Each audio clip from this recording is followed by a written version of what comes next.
Hi, folks. Bug Brad here with Camo Camping and Fun. Again, with a little Canadian Forces equipment video. Um, Sorry I haven't been out there to do any videos recently because the weather's been so terrible. I'm going to start with the end of the table here. And by the way, I appreciate anybody watching my videos. The video for the parkas um, that I had in jacket was a really popular video. So I thought, well, why not do one for equipment? And see if you folks like that. And then maybe I'll do a second one on clothing. This is just stuff I've collected over the years because my brother was in the surplus business. Anyways, I'll get on with it. This is a large belt, just the equipment belt for the H harness and all that kind of stuff. I just had an extra one because I wanted a bigger size, but I'll show you the one I have on my setup. And this is just a large uh, weapons cleaning kit, or well, not weapons, sorry, firearms cleaning kit. It's empty. I don't even know what it was for, probably for like a larger type of firearm. This is a compass case. Apparently they're hard to come by. Just some sort of lanyard. I don't know. This is probably like an American belt, but I don't know what kind of belt the guys would have used. I wasn't in the army, but I just used it as representation. A little fire starter block there, magnesium with the fire rod and a kit to seal up your crappy Mustang mattress.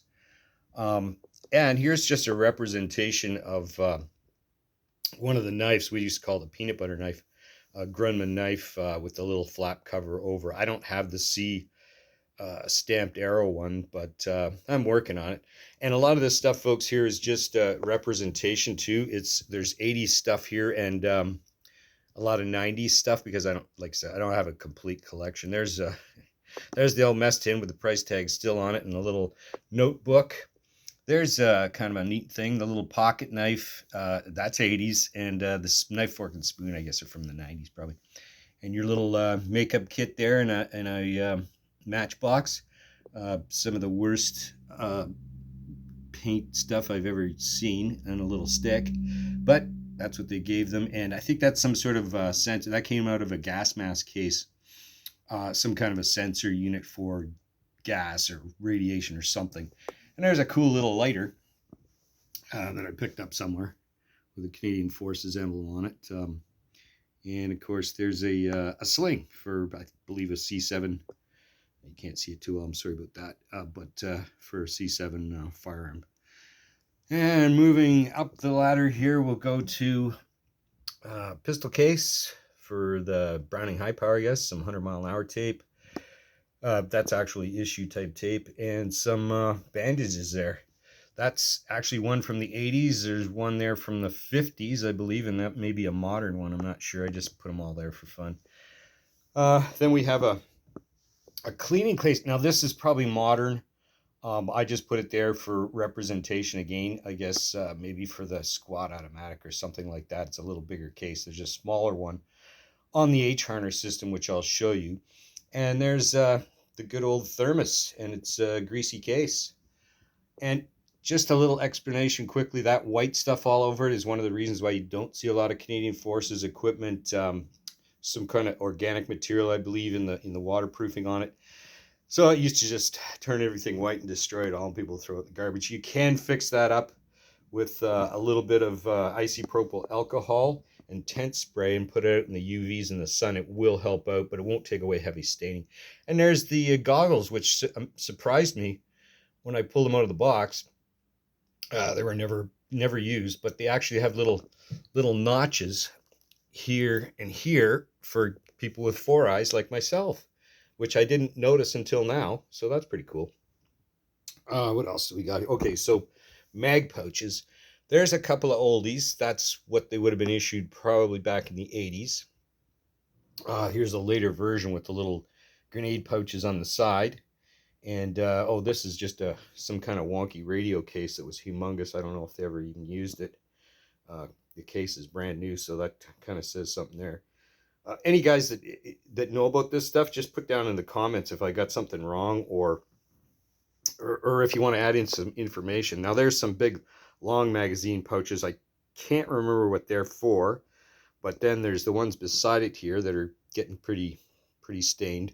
I believe they were for the Sterling machine gun or something like that. Let me bring you over to the other side.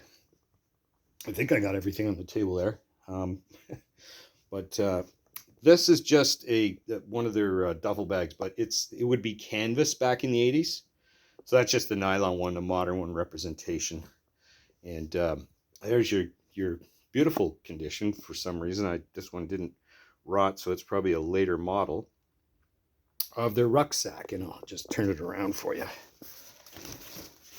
This one's complete with everything, pads and all that kind of stuff, and cinch straps and everything, and the belt set up. It's a nice backpack. I have a few of them, and I'll probably do a video on some mods on them later on. So, and here's your get back a little bit here, your H harness set up for your, I guess, your battle belt type of thing. Now this wouldn't be set up like this in the 80s. It would have those smaller pouches, and on the back it would have one of these type of pouches, but it wouldn't have the little grenade flaps for your mess tin for this guy here. And then it would have, they didn't have the modern butt pack. I just set this up, and I just set this up for representation again because I don't have the full regalia for it. There's the little kit for that would be a modern kit. I don't know if they had these ones back in the 80s. They might have, for your C7 cleaning kit. And on the other side, I just put the bayonet type of thing. I'll get a better shot of that. Sorry about the shadowing too, because I'm in my professional studio called our living room.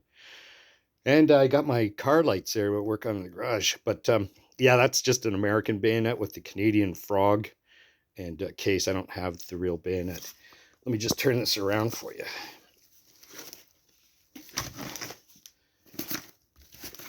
Oh, jeez. Okay, sorry. Messing that up. So there's the butt pack and the two canteens. They'd have the canteen cup and whatnot in them. I just didn't pull it out because most people know what's going on with that. I don't know if that would be like a modern setup or not. Probably a single canteen. I'm not really sure. And moving along, I have two cases here that both were gas mask cases from the 80s. So this one's actually marked 1982, and it's that rubbery stuff they used right out from the 60s, I believe. But it was actually stamped 1982, and it has a gas mask in it, and everybody's probably seen a Canadian Forces gas mask. It's nothing special, but they work. They're pretty awesome. And there's like a really greasy case that I have to keep in a plastic bag because it stinks so bad. It's dated from the 80s. And of course down here, here's an extra filter for the gas mask. And before we get past it here, I'll just come back and I'll show you. This would be a helmet from the 80s. Now, I believe this is a Belgian one, but they were all basically kind of the same. Where's my little cat size? There they are. I knocked them off. There's the cat size for it that would wrap around the helmet. You could invert them in case you didn't want to be reflective, but if you wanted to be noticed from behind, you put that on your helmet with the little shiny things out. I'm going to move it out of the way. This probably is 90s. So this would be like, I think they referred to it as a drop case, but you could either put a carbine in it or a full-sized rifle, because this folds out here like that, right? So, but yeah, I don't know what year they would have issued those, but it was actually made by Irving Industries, which is Irving Toys. Oh, wait a minute. No, it has... No, that is issue 1989. I didn't even know that. I don't really look at this stuff too much. It stays in a box. Now, over here, we got something really neat. This is the ginormous shovel. These are pretty rare, that shovel. It would be a whole story and a half to tell you how I ended up with that shovel, but it was brand new. Yeah, it's pretty cool. The case is getting roughed up. Now, I had all this equipment in a colder room, and it started to get the white spots on it, so I got it out of there. It actually sits in my... This here thing, you can hardly see what this is, but let's pull it out. It's just a mess. You'd have to put it on. It's actually a life jacket, like a flotation device that they would have issued. Now, it was army green, so I'm assuming it was for regular infantry guys too, if they had to do some sort of water crossing or whatever. But it's kind of interesting. I've never seen one before, and probably never will see one again. And there's the medic bag. Now, I don't know much about the medical stuff, but I found that bag from a friend of mine that's in the surplus business that was like, looked like it was never used. I mean, there's no writing on it or anything, so it's like, wow. Because every one I've ever seen of those is completely destroyed. And this at the end here is just a shoulder harness pistol case with the mag holders here. And of course the pistol goes in here, and it's one of the worst pieces of kit I've ever seen. The snap almost pulled off of it just to open it up. So, but yeah, so there you have most of it. I don't know if guys would have been issued all this stuff. Probably wouldn't be back in the 80s, but it's quite a lot of stuff. I'll probably end up doing a clothing video, because this one's been 11 minutes so far. So I don't want to bore you and all that kind of stuff, but I just thought I'd show you that for fun. And so I will see you on the next video, and please like and subscribe, and have a great holiday. It's coming, so I won't say all that stuff yet until we get there. Thanks for watching. Have a great day.